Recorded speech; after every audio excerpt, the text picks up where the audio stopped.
stopped here, we were talking about. I think you went through this example yesterday in the tutorial session. So straightforward, I hope. Right. So today we'll sort of expand a little bit on this. Still straightforward, but once you add reactive elements, so capacitor, things are going to be time dependent, and if they are time dependent, then they're also frequency dependent. Right? So this is it's a little bit of a complication there, but it's basically an extension of what you did so far. This is almost pretty much the last thing in the chapter that we will cover. Before we do that, so we've been talking so far we've only covered a single model, terminal model of the op-amp. Remember, the amplifier, not the op-amp. The amplifier is going to be a bunch of transistors, and we will design both circuits based on initially we will look at the op-amp as one type of amplifier, right? And then we will design, this op-amp is actually built from a bunch of transistors and resistors and capacitors, etc., inside the chip. So before we move on to design our own amplifier circuits using transistors, we will move to, a simpler way of designing amplifiers, which is utilizing an op-amp, right? So that's chapter 2.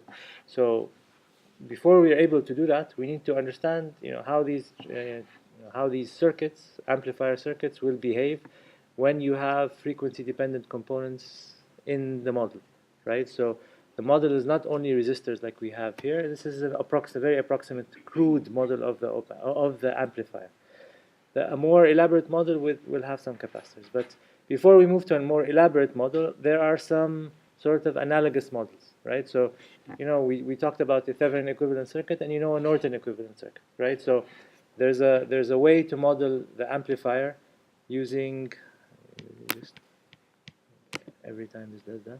There's a way to model the amplifier using the approximate model we talked about, which is the voltage amplifier type model. What if you want the analogous current amplifier model, right? So instead of using the Thevenin equivalent circuit to model the amplifier, you want to use a Norton equivalent circuit. Why? Just because it's more convenient for the specific sensor that you're interfacing with. The sensor you're working with, in this case, may be providing you with a current.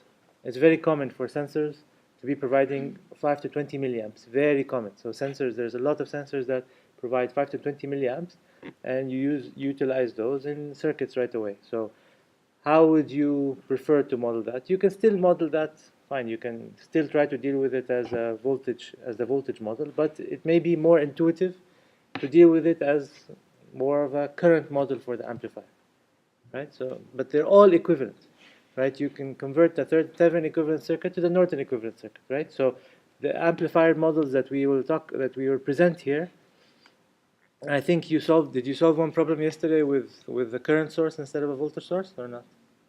You did, right? And it was very similar process, right? You just found, fine, you found the open circuit voltage in this case, which was what?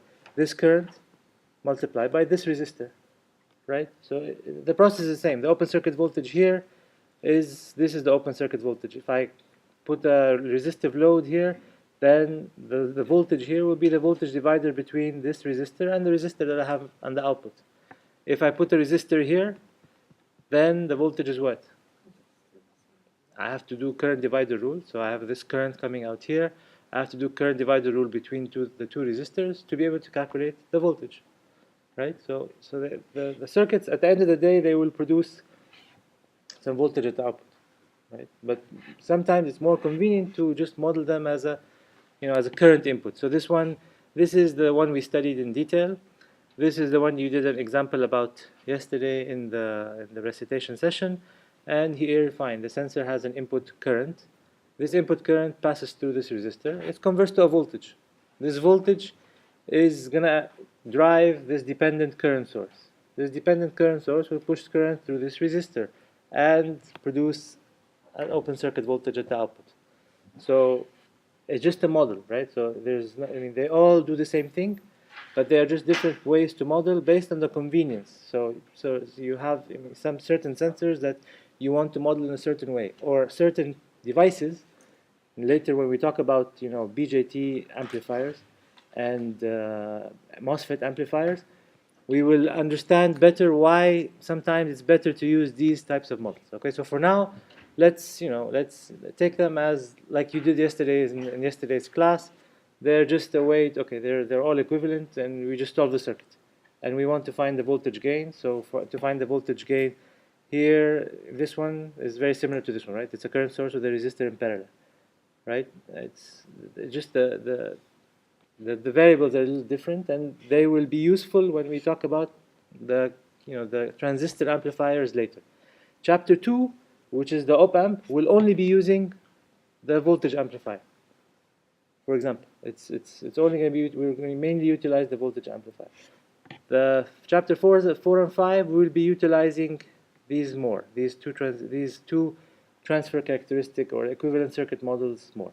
Okay? But they are nothing but equivalent circuits to each other. Okay? And you can, yes. No, you can. But what's the difference between the transconductance amplifier? Again, if I want the voltage gain, how would you calculate the voltage gain in this case? There's a voltage input, right? And at the output, there's a current source. This current source has a gain GM. This gain GM is equal to I output over V input. The gain GM is equal to I output over V input. So if you know what I output is, right? So if you put a load here, you will use current divider rule to calculate I output. Right? I don't have a load here, but you will use current divider rule to calculate I output. Then this GM is basically I output over V input. Yeah.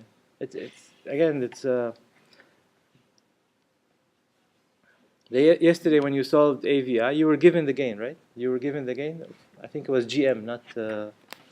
I think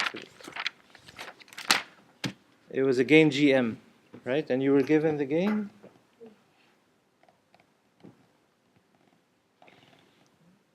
The heart of the model, short circuit resistance. 1.4, yes. I'm looking at that.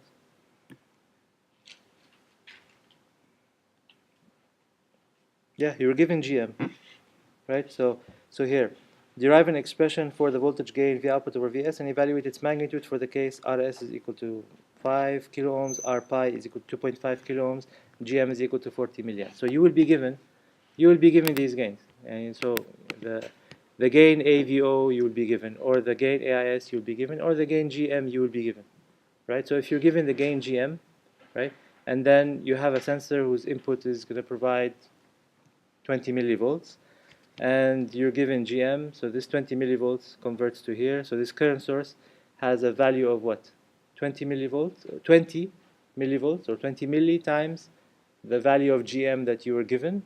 And then if they're asking to calculate the open circuit voltage, then this is the current that's going to flow in this resistor, right? And if it flows in this resistor, you calculate the voltage across the resistor equal to GM VI times RO, right? And that's the output voltage. So no, it's like yesterday's tutorial session. They're all equivalent. I mean, if I tell you to find the voltage output here, output voltage, and I give you GM, and I give you VI, then it's fine. Then it's like what we did, right? You have. Yeah.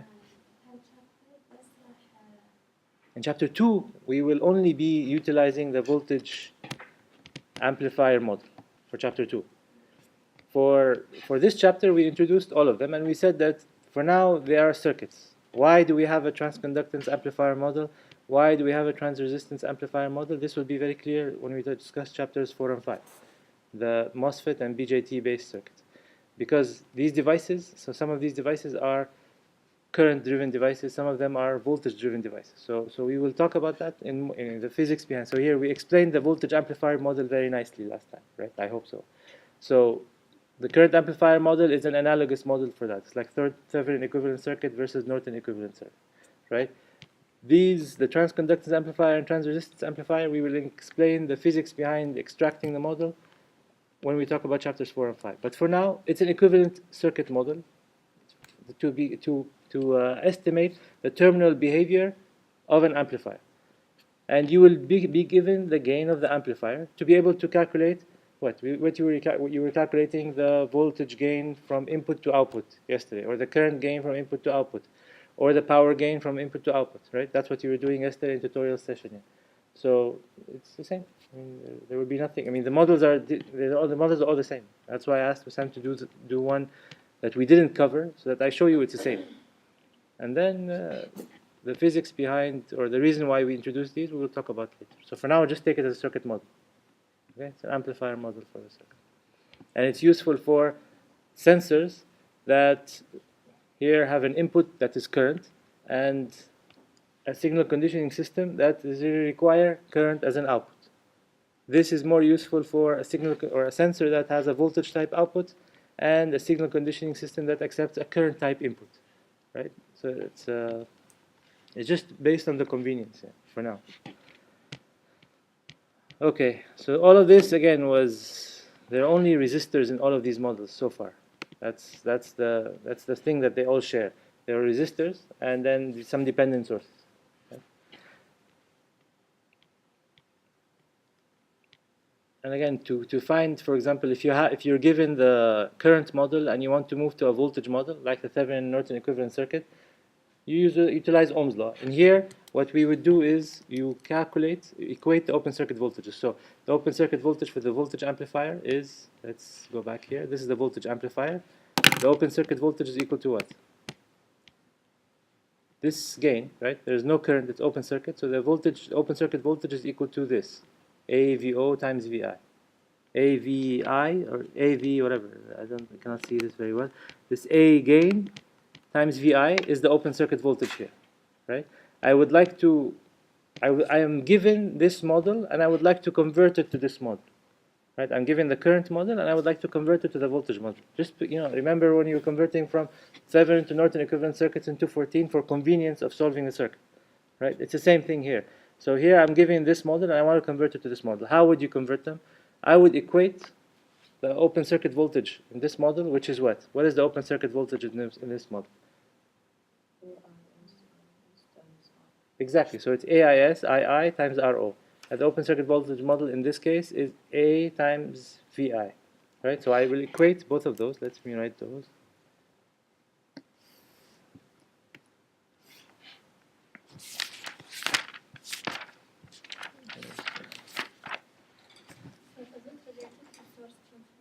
Yes, this is exactly like source transformation. For now, it's exactly like source transformation. So I equate AVO times VI, equate that to the AIS times II RO. You are given here the current amplifier model, and you want to convert it to a voltage amplifier model because you want it to ease your calculation, right? So I calculated. So I'm given this. Right? I'm given this in the current amplifier model. I would like to build the voltage amplifier model. How do I build the voltage amplifier model? I need to figure out what this voltage amplifier gain is going to be so I can insert it in there, right? In the example yesterday, you were given GM. That's the current gain that you inserted there. So how do you convert from a current amplifier model to a voltage amplifier model, given that you were provided with everything on the current amplifier model? Equate those, and then let's look at the circuit again. If I look at this circuit, what is II equal to? The current that's entering the circuit. The current that's entering the circuit, sure. It's equal to also VI, some input voltage, divided by the resistor that you are flowing the current through, right? So if I substitute II with VI over RI, so I substitute II with VI over RI. So I have a resistor at the input with current flowing through it. This is causing a VI, right? So this is what II equals. So I will substitute II in here. So I have AVO VI equals AIS times VI over RI times RO. VI goes away with VI. And then I'm left with my voltage gain for my equivalent voltage amplifier model, AVO, is equal to my current gain that I was given for the current amplifier model multiplied by RO over RI. Okay? Yes, ma'am. AVO is like GM? Yes, it's like GM. GM, you were given GM. You were given this amplifier model from example 1.3, right? You were given that. I want you to convert it to the equivalent voltage amplifier model. How would you do that? You would calculate the open circuit voltage in this case, and calculate the open circuit in the voltage in the other case. So this is the case that you were given, and this is what you want to convert to, right? In the case you were given GM. And then the input current is equal to what? The input current is equal to some input voltage that is across the terminals of the amplifier divided by the input resistance, right? So I did that and I substituted. Your goal is to calculate the gain parameter for the voltage amplifier model in this case. Okay, so I calculated it now this way. And you can do the same for the others. And they give the answers here. So if you want to convert the transconductance amplifier to the voltage amplifier, do this process that we went through, and the result will be that your voltage amplifier gain model will be equal to GM times RO. You are given GM because you're given the transconductance model, and you're given RO from that circuit, and then you want to calculate AVO, right? Same thing if you want to do the transresistance model. RM is what you are given, and you want to convert to your voltage amplifier model. So you do the same thing, calculate the open circuit voltage in both cases, equate them. I input is equal to what?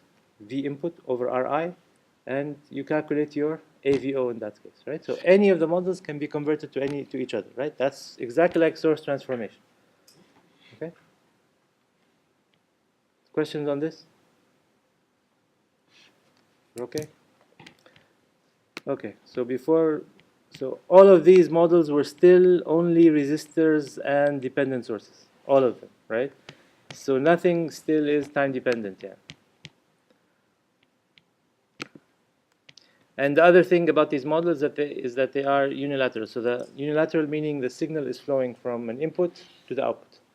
I don't have something in the reverse. So this is not real, right? So this is for the ideal op-amp or for the ideal amplifier, this is what you want. The signal goes from the input to the output only. For real op-amps, there are non-ideal conditions like the nonlinearity we discussed yesterday that we will not model here, but again, for more advanced, detailed analysis of amplifier circuits, you can take those into account. So we're just bringing that to your attention, but we will not include that in our analysis here. So these are all unilateral simplified models. Right? Now we will go to a more complicated model. So a more complicated model to account for frequency dependence of the performance of an amplifier. Since we know that these are physical devices, there is nothing that has infinite gain or infinite ability to produce whatever. Yeah, infinite gain. So even a car engine, it has a limit, right? There's a limit to its speed, and there's a limit to how fast it can accelerate, right? Where is that coming from? From the design. An amplifier is the same. There's a limit to how fast it can respond to signals. Everything, actually, any physical system. Think of any physical system. There's no physical system that can respond to infinitely fast inputs. Right? A car, you put your foot on the accelerator all the way to the bottom. Right? It's going to accelerate at its maximum acceleration rate. Right? Because it's a physical system. So any physical system will have an attenuated response to high frequency signals, for sure. Yeah. If you think of any physical system, there's no physical system that can respond infinitely fast to every response that you put into it. Yeah, right. So so we have to consider that for the amplifiers as well. So how do you design amplifiers that will respond to what? To input signals from the sensors. That's what they're responding to, right? Input signals from the sensors. So we will be talking about amplifier frequency response, and you talked about that for circuits in 214. So it's going to be a quick review and then some new material there. So, and we will call the, again, we will, so we talked about amplifier gain, which is V output over V input, or transmission, transfer characteristics. So all of that we talked about more in the time domain, from a time domain perspective. Frequency domain perspective, we will obviously start including capacitors. That's what we will include here. So an amplifier will respond not only with a gain, it will also respond with a phase shift. So there will be no frequency change in frequency. So these are linear amplifiers. So it's like linear circuit. Remember, we do not want to add nonlinear distortion to the signal, correct? That's what we talked about before. So obviously we want these amplifiers to behave like linear circuits, right? So if they behave like linear circuits, they will definitely not be changing the frequency content of the signal. But they may be changing the magnitude, and they may be changing the phase, right? You put the signal into this amplifier, there's obviously a delay at the output, for example. So there will be a phase shift to the signal. So if you put a signal at the input, Vi is equal to Vi of t is equal to capital Vi, which is a peak value, sine omega t. So this has a peak value of Vi and has a frequency in omega, in radian per second, right? If you put that into an amplifier, based on the previous models that we talked about, what will be the output? The output will be VO, capital VO, for example, just change the magnitude instead of VI, capital VO, sine omega t only, because we only had resistors, right? We only had resistors. The difference is, in a real amplifier, there's more than just resistors in the model, right? So a real amplifier behaves differently. So a real amplifier will respond by also changing the phase shift of the signal. So you put a sine wave, here, and the output can be a sine wave that is greater in magnitude, but also phase shifted with some angle phi. This is exaggerated, but this is the phase shift, right? So this is, and it can be delayed or advanced depending on the equivalent circuit, right? We can talk more about that. Yeah. But there's a phase shift, right? The idea is there's a phase shift. Yeah. So since there's a phase shift, does this phase shift depend on frequency? This phase shift is what? Something that is due to the fact that we added a capacitor in the model, or we're going to add some time-dependent component to the model. So obviously, this phase shift will change with the frequency omega. Since it's something that's frequency or time-dependent, meaning it's frequency-dependent, so it will change with frequency omega. So we would like to characterize amplifiers for all different frequencies. Because when you design your circuit, you know that your sensor signal will provide a certain frequency spectrum. So this sensor is measuring flow. From where to? You cannot measure flow in all ranges. Like flow meters. This is actually one of the biggest topics in petroleum engineering. As a challenge for them, but it's actually an electrical engineering problem, right? So measuring flow of oil and gas. Ras gas, mashallah, has huge pipes of gas coming out of the ground. The production tubing in Ras gas is not equivalent to anywhere else in the world, right? Huge flows of gas. If you are wrong by 1 or 2% on the measurement there, it's a lot of money, right? So flow measurement is a very big deal. And what if you have gas mixed with particles of water or mixed with, then how do you measure flow in that case, right? So this is an electrical engineering problem. It's a physical problem that, it's actually electrical, mechanical, fluid, and petroleum, right? They have a problem with not being able to count the dollars, right? We have a problem with being able to actually develop electronics that is able to do this. And we cannot understand flow, right? We are not electrical, mechanical. Our expertise is not flow and flow dynamics, right? So we need the mechanical engineers to help us develop proper models, the fluid dynamics guys, to help us develop proper models for these flows, that we can try to develop proper circuits and technologies to be able to measure this phenomenon, right? So it's an interesting problem here. So something I cannot develop. So maybe there is a good measurement system or a good measurement circuit or sensor for small diameter pipes with only oil, pure oil, right? There may be a good sensor for that, and within a certain speed range. But how about if I go to fluid that is mixed, oil, water, and gas, and it's not low speed, it's very high speed. But you also have experience sometimes where you shut down. So what if you're going to be slowing down considerably? You have certain zones in the well you're shutting down, it's going to slow down the production. That means the flow rate will change considerably, right? So sensors are typically going to be designed for different, values of physical phenomena that you measure, right? So you know in advance what you need to measure. I mean, the petroleum engineers, they would know this is the expected flow rate based on the pressure. They know that, so they would tell us that so that we can design sensors or buy sensors and install them in our systems that would allow us to measure this range. So I typically know the frequency range of my signal that I'm going to be measuring. I know this frequency range, and I know the signal. So I know its frequency content, and I know its magnitude. I know that. So that's why we need to design amplifiers in the frequency domain, because I want to make sure it's able to deal with signals in the frequency range and magnitude range that I am expecting to measure, right? So that's the motivation behind this. So how do you do that? This is an input, and this is what if I change this to VI1? Then the output here will be VO1. And if I change this frequency to omega 1, the output here will be omega 1 with another phase shift, correct? So maybe another phase shift, maybe another phase shift. Why? Because I have a capacitor. This capacitor's impedance changes with frequency.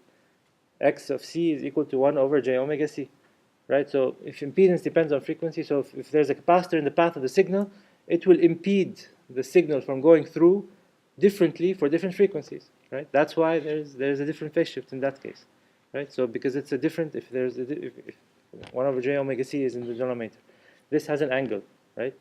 And if it's an R plus j omega C, this combination has some angle. This angle is going to affect the input voltage somehow. So we will see how to deal with that. So we need to characterize the signal's ability to transfer magnitude and the signal's ability to transfer phase shift at different frequencies, right? So we can characterize it because the signal is AC signal is fully characterized by its magnitude and phase shift, right? How do I write this as a phasor? What is the phasor representation for VI sine omega t? Just VI. Magnitude of VI, angle of 0, right? That's how you would convert this to a phasor domain. How about this? VI angle phi. No, here it's VO angle phi. That's how you can transfer this time domain signal to phasor domain signal, right? So now I know that my signals are characterized by their magnitude and phase. So now I need to see how my amplifier will behave towards anything from a magnitude and phase perspective, and that's what's called, the transfer function of the amplifier or the amplifier transmission capability. So we will be looking at the magnitude response and the angle response or the phase response of the amplifier, all in the frequency domain. Yes, ma'am. And you said we can use to, whenever we have a sine function, convert it to cosine. So Where in the text? no, I mean, like, You can. what is the convention like for this? The convention for this textbook, I'm not sure. The convention for, I think here the convention is sine.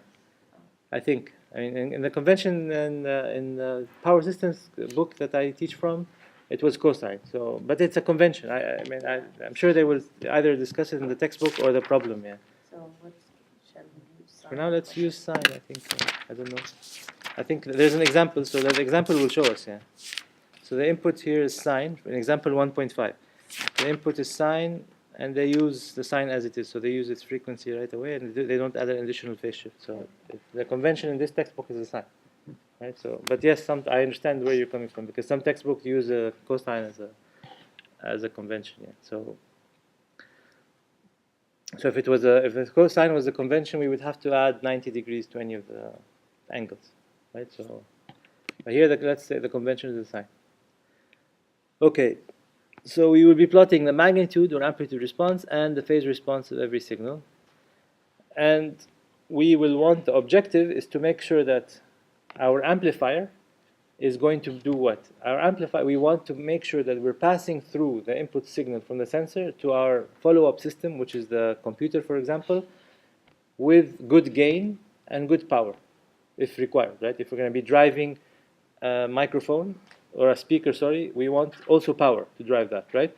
So we want our voltage amplifier or our power amplifier to be passing or to treat the signal nicely within a certain frequency range. And this frequency range is called bandwidth of the amplifier, right? So that's the bandwidth of the amplifier has what? Has the highest gain, right? You're going to design it so that you have unity gain in the bandwidth.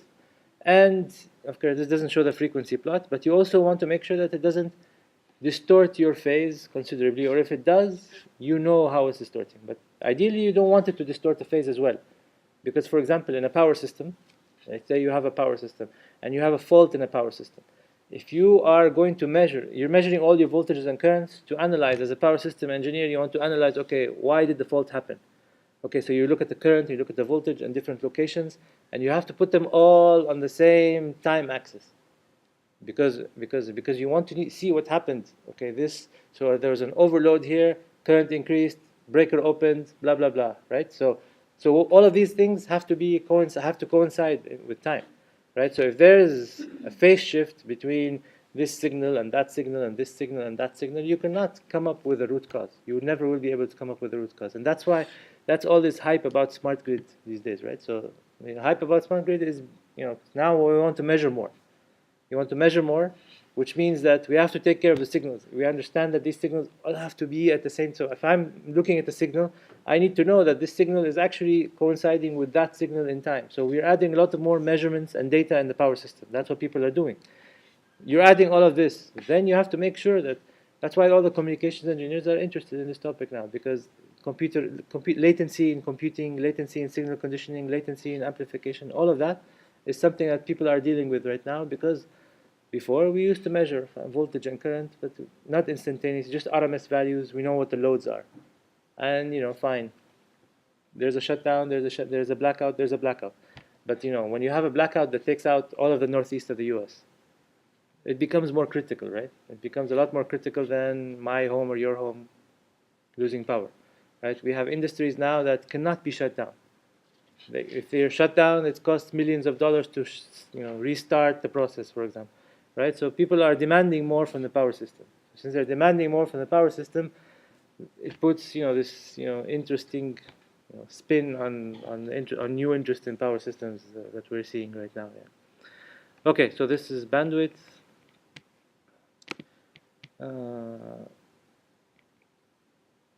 Again, so we're going to be basically what we're going to be calculating is V output over V input, but we're going to be calculating the time dependence of V output over the time dependence of V input, or time dependence or frequency dependence in this case.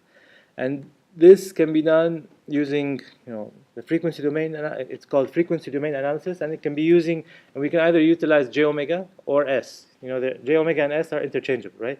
Omega is a physical frequency. S is just a complex frequency representation of J omega, right? So you've played with this J omega versus S in 214. We will do something very similar, and everything we're going to do for now will be modeled as a single time constant circuit. So single time constant, the most basic single time constant circuits are an RC in this configuration, and RC in this configuration. So how do you think this behaves versus this? Remember what we'll do, our objective is to see how this circuit here, let's say this is an amplifier, for example.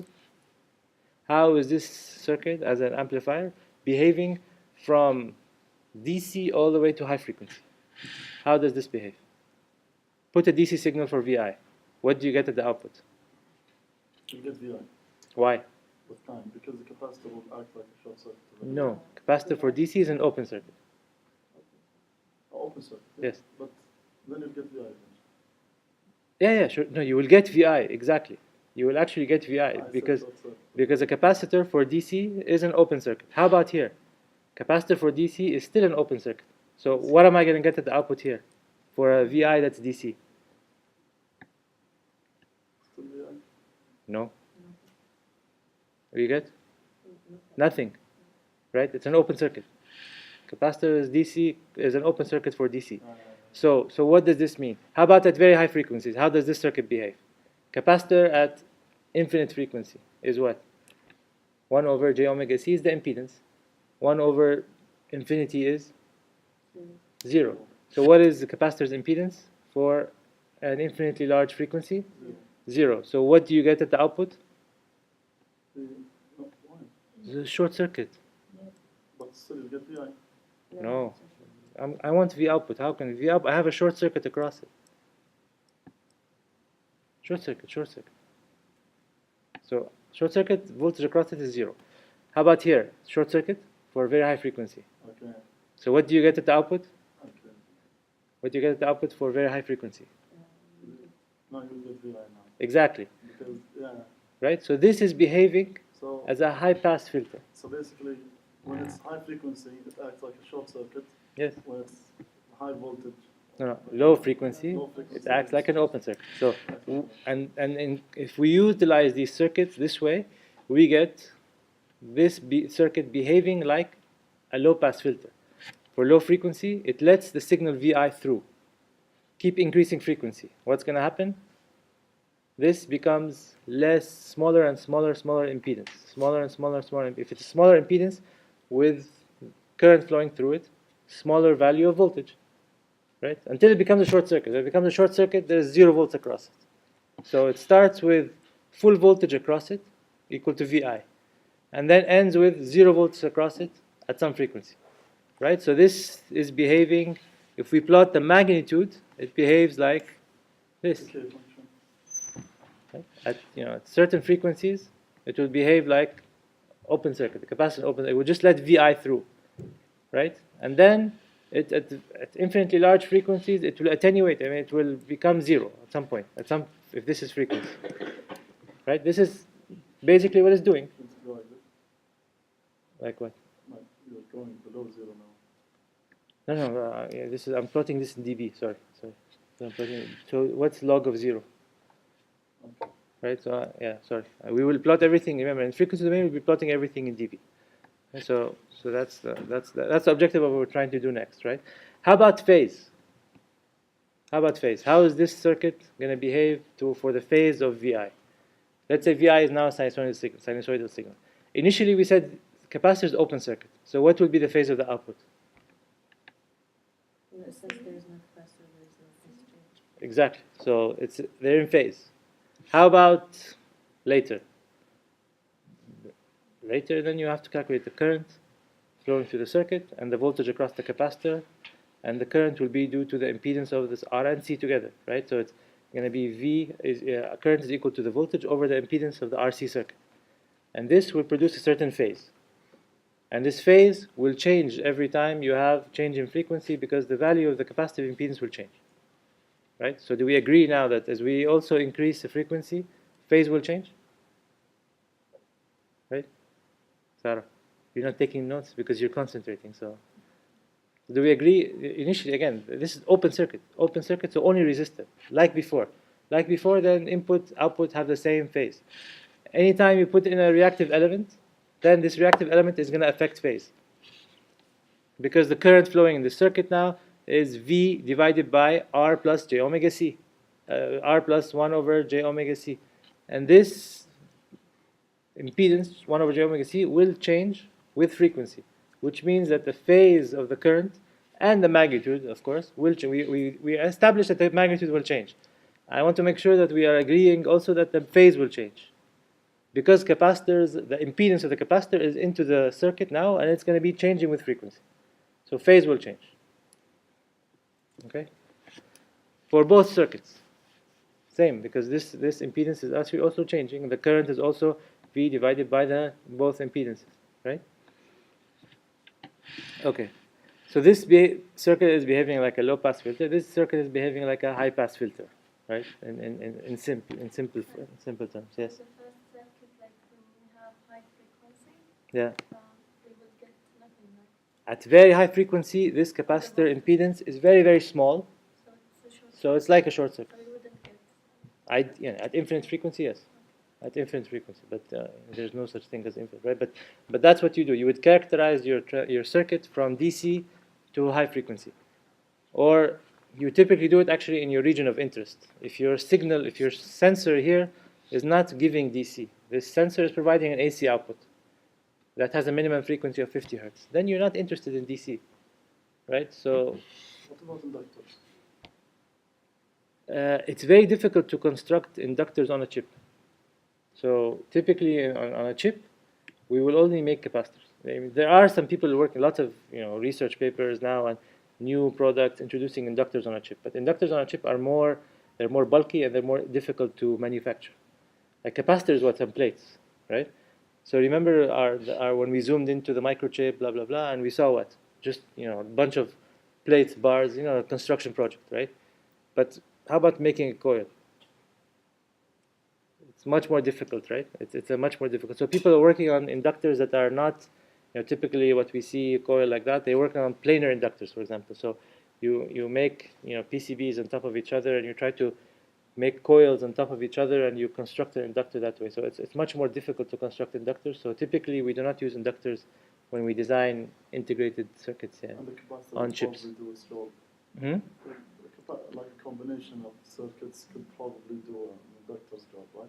Yeah, RC is like an RL, right? You can. This has a time constant. So they're interchangeable. You can do that. You can change. So if you're gonna construct, but one other drawback of the inductor versus the capacitor is the losses. What's better? Inductor is wire. Wire has resistance, so you may have additional losses in that case, right? So why add more losses to the system, right? So anyway, so this is the low pass filter.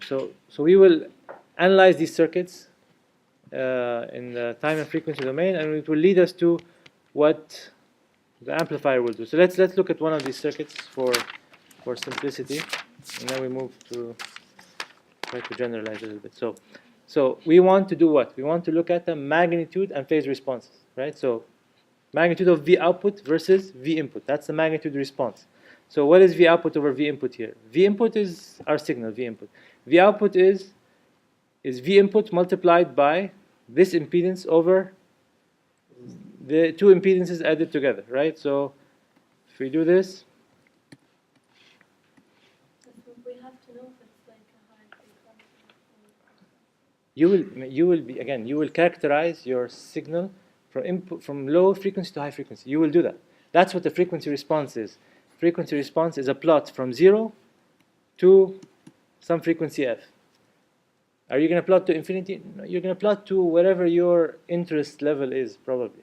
But when you design your amplifier, you sometimes want to know the limits of what you're designing. You're designing a Lamborghini. You want to know the limits so that when Abdulaziz wants to buy his Lamborghini, he knows, okay, my speed, my acceleration from 0 to 60 is in 2 seconds, right? So What, 2 seconds? Wait a minute. then you can buy it. They will convince you to buy it, 1 second. right? But if they don't do the frequency response analysis of the Lamborghini, he's not going to buy it, right? Sheikha will buy it because she likes the seats, but she doesn't care about the acceleration yet. So, yeah. Back to work. So anyway, so let's look at V input over V output for the low pass filter. So this is V input, and this is my R. This is my C. This is my V output. This is R. This is C. So my V output over V input is equal to what?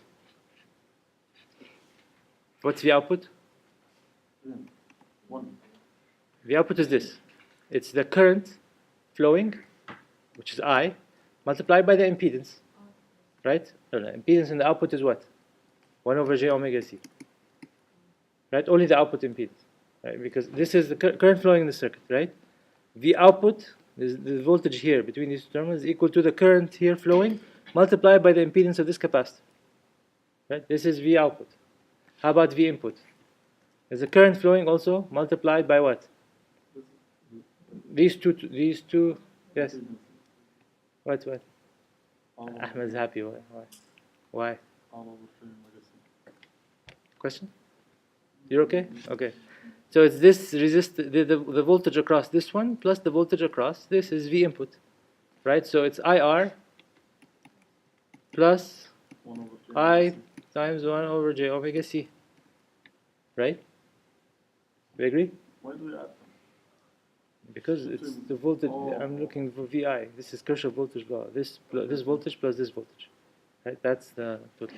I's are the same, right? So I'm left with this, right? And then I want to simplify it to put it in a certain format.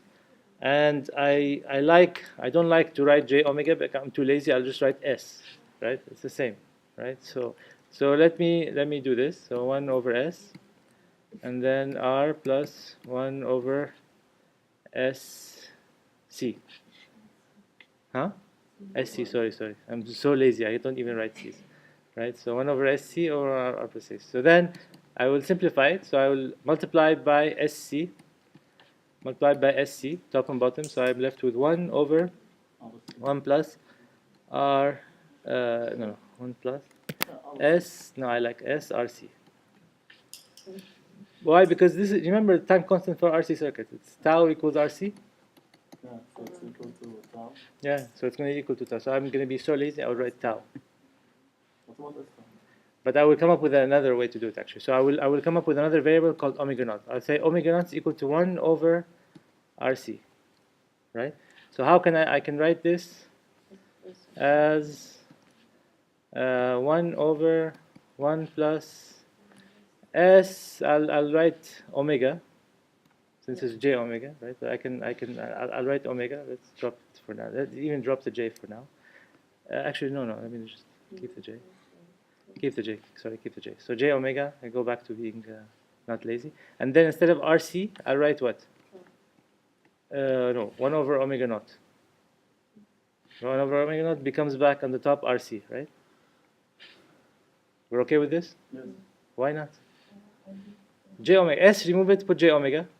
And then RC, I bring it, write omega naught equals 1 over RC.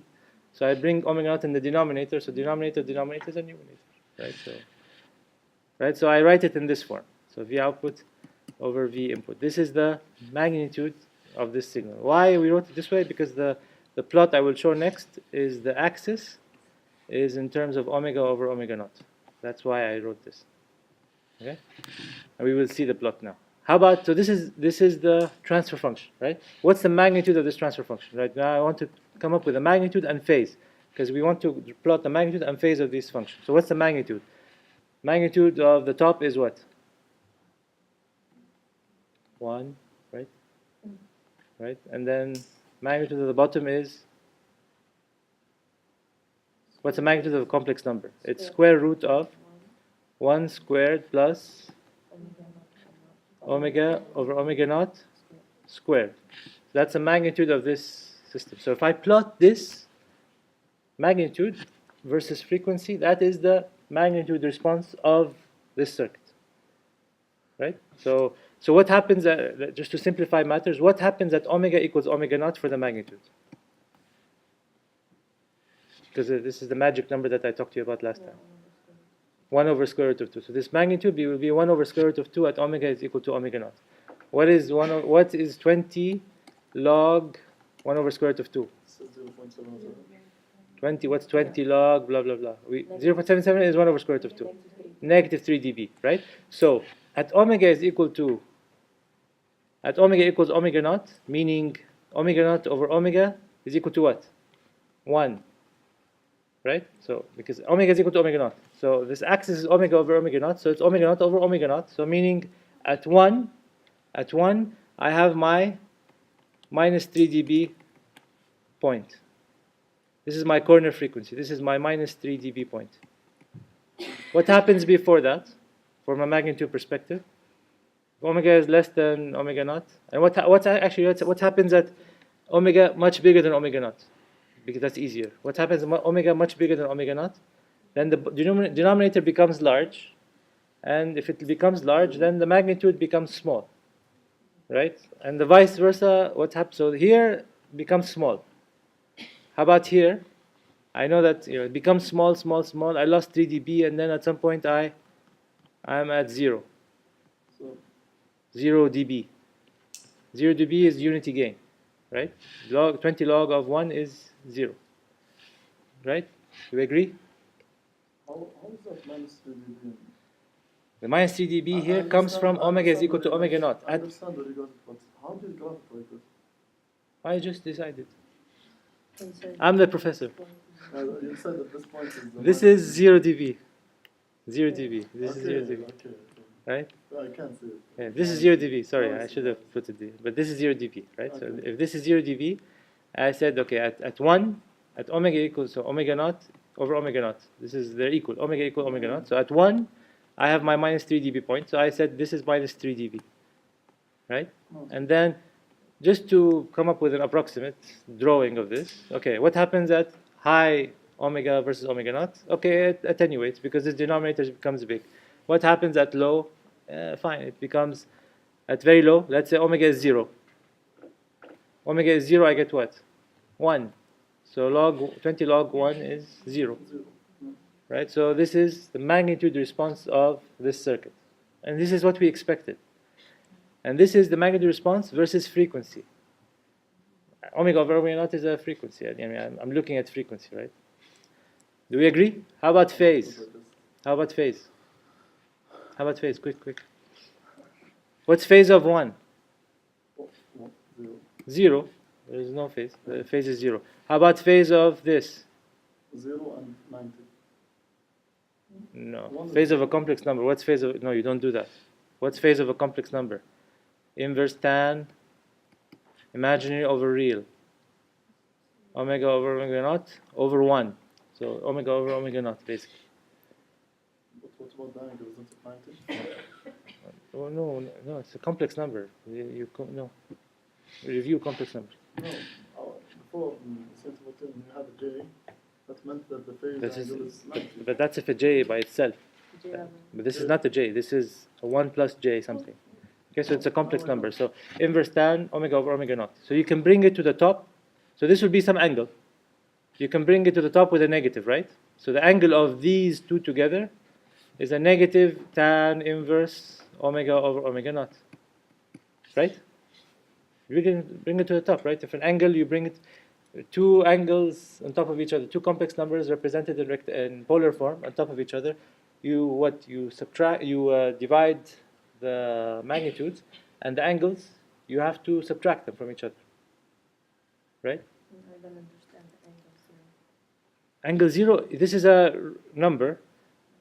It's not a complex number, so it's a real number. There has no angle. For resistor, when you used to write Yeah, it it's like a in resistor. I know. I mean, So it has an angle 0. This is one angle 0. Do you agree? It's a number. Yeah, it's It's one. just a DC. It has no angle. No, but I mean 0 over an angle. Like, No, this is one angle 0 over okay. one angle blah blah blah. Not one, actually. This is one angle 0. One angle 0. And then the denominator has a magnitude of this. Some magnitude that is here. Some number with an angle of tan inverse omega over omega naught. the angles. Right? Yeah, that's So I plotted the magnitude, and I'm now plotting so to plot the magnitude, it's 1 divided by this number. So it's 1 over 1 divided by this number. Now I want to plot the phase. It's 0 minus this angle. So it's basically negative of this angle. Right? Yeah. Okay? So then you take this and plot it. Right? So what is inverse tan at very low frequency? What's inverse tan 0? 0. 0, right? So we know that we're going to start at 0 phase shift. And then you can do inverse tan very high frequency, right? So it's going to look something like what we were talking about, what Abdelaziz mentioned. And here we have the plot here. I just wanted to explain the process. And then you have the detailed plot, and you can plot with a specific number, right? So the phase shift will eventually tend to 0. But remember, my x-axis is also in logarithmic form, so I don't have 0, right? Your logarithmic axes go in decades, right? So it's 1, 10, 100, 100, 1000, right? Because you want to shrink the axis, so you plot it in decades, right? So and then you're never gonna go to 0. If you're plotting omega over omega naught equals 1 in log scale, the previous tick or axis is what? At 1 divided by 10, which is 0.1, right? And then the previous one is 0.01, right? So you go there, and at some point you can reach 0. You can never reach a number. You never reach 0 as a number. So, but it will tend to 0, right? The phase shift will tend to 0, and if you keep putting large numbers, this phase shift will tend to minus 90 degrees. Plot the magnitude, okay? Just put some numbers and plot like we did 1 over square root of 2. I just did that because it's a nice number to plot here. And it's an interesting point that we have to deal with here. Okay, so that being said, this is the magnitude and frequency response for the low pass circuit. And this is the magnitude and frequency response for the high pass circuit. You can do the same process we did for the high pass circuit yourself. Please try to do that. And then in the textbook, it's not. I didn't put it. It's not on this Dr. Bina's notes. But in the textbook, in table 1-2, it summarizes both cases. So it gives you the answers that everything we derive is in table 1.2 in the textbook. So for the low frequency, page 32. So for the low pass and the high pass, what we described is there. in the table, so that you can check your answer using that. Yeah. Okay, so now we move to something more interesting. We apply this to amplifiers, right? So applying this knowledge to amplifiers. So this is a model of an amplifier that is a little more complicated than what we've seen before. The only difference is we have a capacitor at the input, right? So the process we followed is the same. It's going to be the same. So what is going to be V input? V input here will depend on what? Vs and this voltage divider, right? But now this voltage divider includes a capacitor. That's the whole trick here, right? But the process is exactly the same. There's no change in process that you did yesterday with Sam and with the one we derived. It's exactly the same. So we'll try to go through it and wrap up the chapter with it. But I want to mention just one more thing. So I'll go back to the example, but again, frequency response. Again, we looked at high pass and we looked at low pass. So amplifiers can behave as high pass, or they can behave as low pass, or you can also design them such that they behave as a band pass filter. They can behave as a band pass, so you can only be dealing with frequencies in a certain range only, in a certain bandwidth of interest. You have signals like that, like the tuner for your radio or the tuner for your TV channel. That's band pass, right? You're only dealing with certain frequency content there. So another type is a capacitively coupled filter. So some filter circuits for some applications require capacitive coupling. So sometimes you do not want to transfer DC into the next stage for some reason. Okay, you have certain cascaded circuits. You do not want to transfer DC. So what would you do? We saw that putting a capacitor in series, in this case, like the high-pass filter, is an interesting way to do it, right? Because it will block any DC content, allow any AC content to go through. Right, so you can have a capacitively coupled circuit that will behave in the low frequency like this. It will be blocking any DC content from passing through in the low frequency. At high frequency, it's a higher frequency, it will let it through. But like any physical system, it will probably at some point have some attenuation at some high frequency. That's Right? like the bandwidth thing, right? Yeah, like the bandwidth. But I'm just talking about where this is coming from. This part here is coming from capacitive coupling. Because we will study amplifiers that have capacitive coupling. We will study DC coupled amplifiers. So this DC coupled meaning they allow DC to go through, so there's no capacitor in the way. And we will study things like bandpass amplifier. Right? So these are just names that we are talking about. Now let's go back to this example to try to get it moving. And if we don't finish it, this is the last thing I want to talk about in this chapter. So it's just this example. So let's draw this example. I will draw it here. It's VS. This is example 1.5. So and the solution process is exactly like what you did for the circuits in yesterday's class, in yesterday's tutorial session, but I just have a capacitor now that will add a little bit of a complexity. And I will show you a trick on how to calculate the time constant as well. So, the time constant for the simple RC circuit we calculated was tau. It was equal to RC, and we saw where RC came up, right? But what if you have something more complicated? This is not a capacitor, one resistor, right? This is a little bit more complicated. So there's a way to do it mathematically such that at the end, we want to put everything in the format similar to K over K plus, or 1 plus S over omega naught, right? This is the format we derived for the RC circuit. S or omega, or j omega, sorry. S or j omega, right? K can be a number, it can be a gain, right? In general, it was 1 for the simple RC circuit, but in general, it can be a number, right? So, but this is a real number, it has no magnitude. And S is equal to... S is j omega, right? We derived 1 over 1, for the RC circuit, it was 1 over 1 plus j omega over omega naught, right? So, j omega is S. Yeah. That's what we derived for the simple RC circuit. But now I don't have a simple RC circuit anymore. I have a 1C. That's the common thing about them is it's 1C. But I have a lot more R's. So what's the format? How do you come up with this? The process is the same, but there's also a trick to come up with it if you don't want to go through the process. That's what I'm trying to say here. Let me...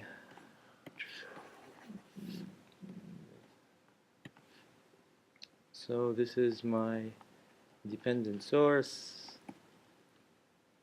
Plus minus micro VI, and then I have R output here, and then RL ground, and this is my plus minus V output. So this is V output, and this is VS. This they called RS. This they called, so this is here my sensor, right? RS and VS are my sensor. This is my amplifier, and this is my signal conditioning circuit, right? So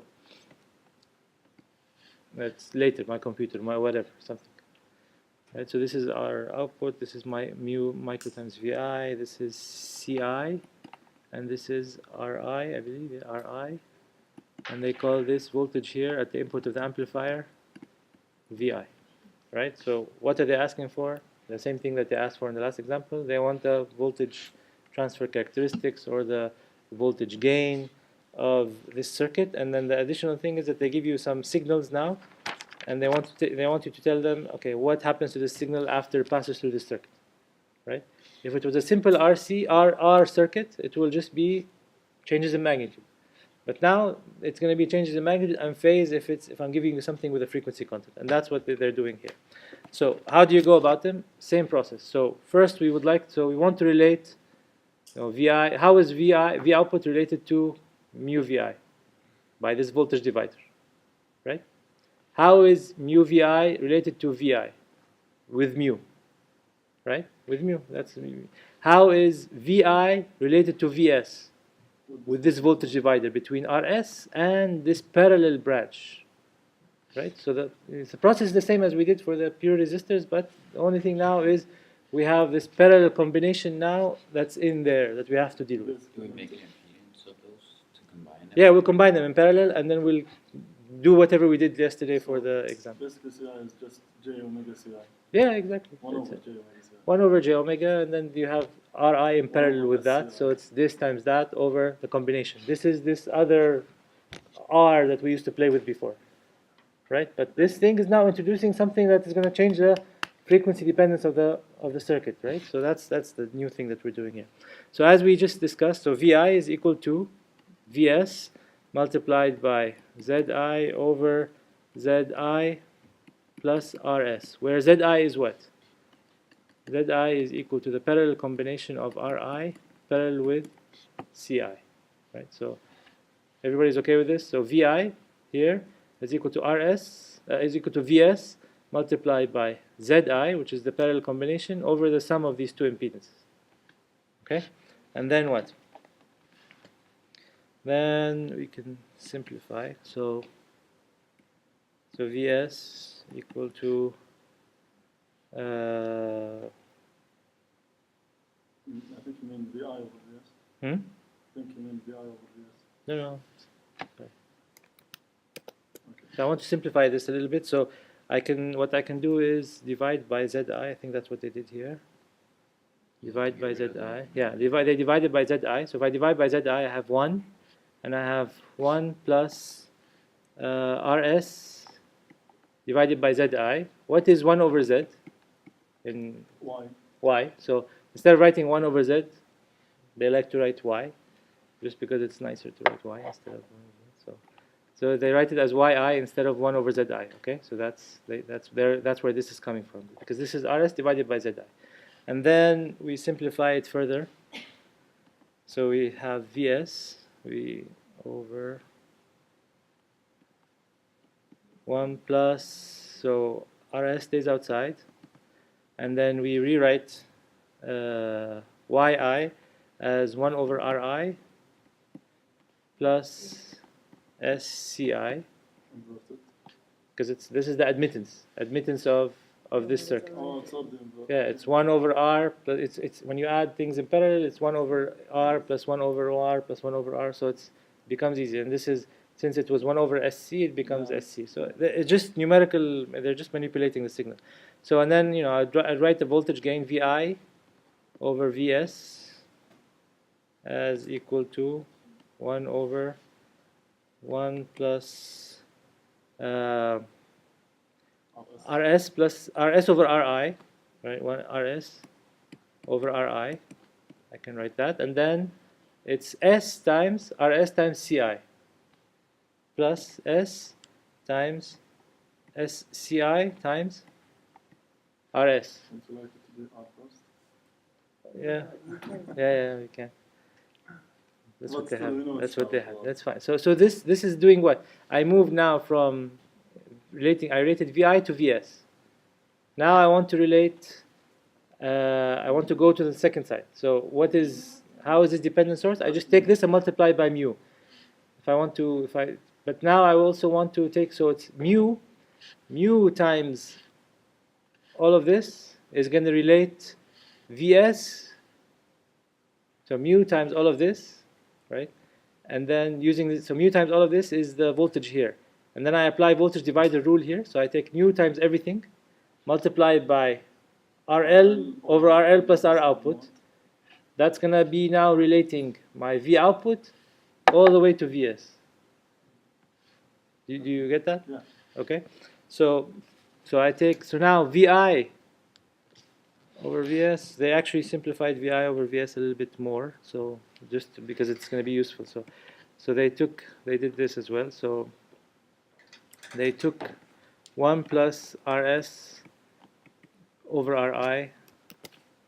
And you don't need to write this. This is an example 1.5. Yeah. 1 over Rs plus Ri. They took it outside, and then they reshuffled inside as well. And SCI. It's a combination of resistors. Okay, I don't need to rewrite the example, right? But it's a combination of resistors. Why are they doing this? Because they want to rewrite everything. Remember in the form that we came up with at the end, K over 1 plus S over omega naught. They want to put it in that form, right? That's their objective. I mean, so there's nothing new. So now we came up with VI over VS. What they will do is apply the voltage divider rule to do what? To come up with a relationship between V output over VS. I have VI over VS here. So I have VI. VI is equal to VS multiplied by this. What is V output? V output is equal to mu times VI, which is what I have here. Oh man, time is off. And then the voltage divider, right? So that equation is this last equation they put is equation 1.21. So look at that.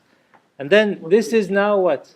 This is like what we like what we plotted, but in a very complex form. But if you look at it, it's going to be have lots of resistors and gains and stuff like that. All of that is the gain on top K. All of that is the gain on top K. And then in the bottom it's 1 plus SC times a bunch of resistors. And this C times this bunch of resistors is the time constant. And I will show you next time how to derive it quickly without doing all this mess. Which page is it? Sorry? This is page 35. So this is the last thing in this chapter. I think we will just continue, just go through this, some learnings from this example next time, and then we'll start chapter.